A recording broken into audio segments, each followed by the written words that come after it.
Halo teman-teman semua, kembali lagi di Rock Riwayat Orang Kudus edisi 28 Oktober.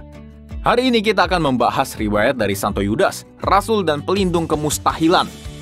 Sebelum kita mulai, mari kita share dulu video ini supaya semakin banyak orang dapat hidup kudus lewat teladan para santo santa. Oke, tanpa menunggu lama lagi, cus kita mulai! Teman-teman, mungkin beberapa dari kita ada yang bingung, kok Yudas jadi santo sih? Kan dia orang jahat ya? Hayo, ngaku siapa yang mikirnya kayak gini? Nah, di antara 12 rasul, sebenarnya ada Yudas lain guys yang bukan Iskariot. Kalau dalam Injil Matius dan Markus, ia disebut juga Tadeus. Jadi ada dua Yudas ya guys, Yudas Tadeus dan Yudas Iskariot. Yudas Tadeus lahir di Galilea dari pasangan bernama Kleopas dan Maria, di mana Maria adalah saudara sepupu dari Bunda Perawan Maria guys. It means Yudas Tadeus punya ikatan darah dengan Yesus dan juga Santo Yakobus muda, atau Santo Yakobus anak Alfeus. Tidak seperti Santo Petrus, Yudas cukup jarang disebut dalam Injil. Salah satu dialognya yang tercatat dengan jelas ada di Yohanes 14 ayat 22. Waktu itu ketika perjamuan malam terakhir, ia bertanya pada Yesus, "Tuhan, apakah sebabnya maka engkau hendak menyatakan dirimu kepada kami dan bukan kepada dunia?" Mungkin teman-teman bingung ya maksud pertanyaan ini. Wajar guys, karena memang bahasa Alkitab itu ya cukup berat lah.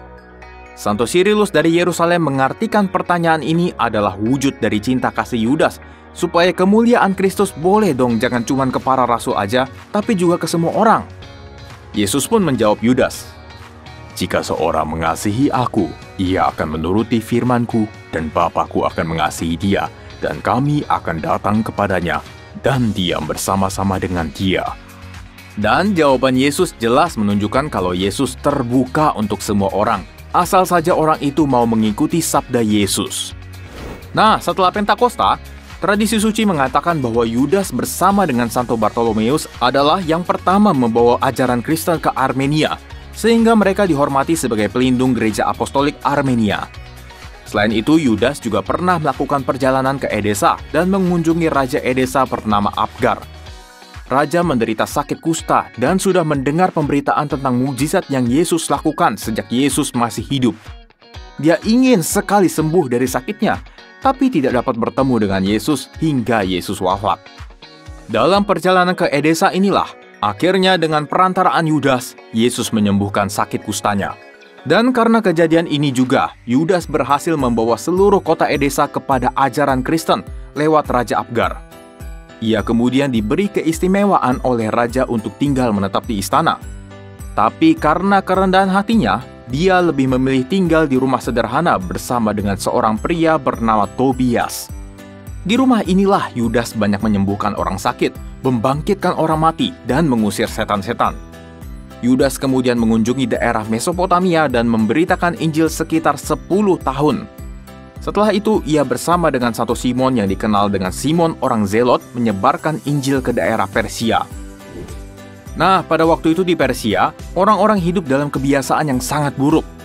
Orang mati tidak dikuburkan malah dibuang ke ladang sebagai makanan binatang, hukum yang tidak adil, ikatan perkawinan yang diabaikan alias perzinahan, dan juga praktek-praktek sihir atau okultisme. Kedua rasul kemudian dihadapkan dengan dua orang penyihir penyembah berhala bernama Zaroes dan Arfaksad. Dua penyihir ini memaki-maki para rasul dan mencela mereka sebagai seorang penipu. Tapi sebenarnya ini kayak maling teriak maling sih jadinya. Para rasul santai aja dan justru memanfaatkan situasi ini supaya Kristus lebih dikenal lagi di tengah masyarakat. Di hadapan kedua rasul, berhala-berhala yang biasanya menjawab segala macam permintaan Zaroes dan Arfaksad tiba-tiba diam guys.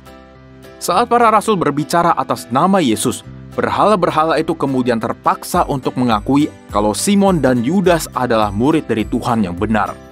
Dan dari sini menunjukkan kalau berhala-berhala mereka nggak ada apa-apanya dibandingkan kuasa Kristus guys. Di lain kesempatan, dua penyihir itu juga memberi terawangan kepada seorang jenderal tentara Persia yang akan berperang dengan India. Mereka menerawang kalau perang akan berlangsung lama sekali dan akan ada banyak korban. Mendengar ini, jenderal menjadi cemas dan takut, tapi para rasul lalu meluruskan terawangan bohong itu dan mengatakan kalau besok akan ada gencatan senjata dan tidak akan ada perang.